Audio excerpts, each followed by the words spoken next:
Lumang tugtugin na ang problema sa kakulangan ng classroom tuwing pasukan.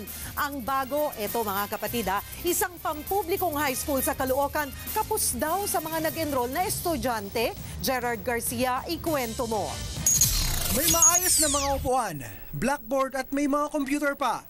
Sapat naman ang mga gamit ng National Housing Corporation High School sa Tala, Caloocan. Pero di gaya ng ibang public school na sobrang dami ng estudyante. Dito, kokonti ang nag-e-enroll. Taong 2000 umabot sa 1,700 ang mga mag-aaral dito. Pero noong nakaraang taon, bumaba ito sa 1,050.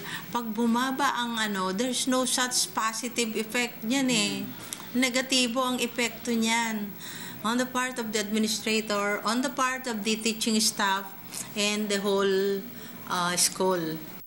Ang mga mag-aaral daw, kung hindi nagda-drop out para magtrabaho, napipilitan daw mag-transfer.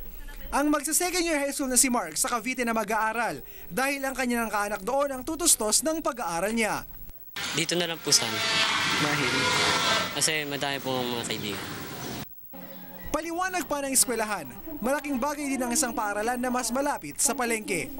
Na dito pa rin po ninyo pag-aralin para sa ganon, hindi na kayo lalayon. Walang classroom shortage sa eskwelahang ito. Sa datos ng DepEd, 700 sa mga eskwelahan sa bansa ang overcrowded at halos 67,000 na silid-aralan ang kulang. Target ng DepEd na makompleto ang mga kulang na classroom sa susunod na taon. Gerard Garcia, News 5.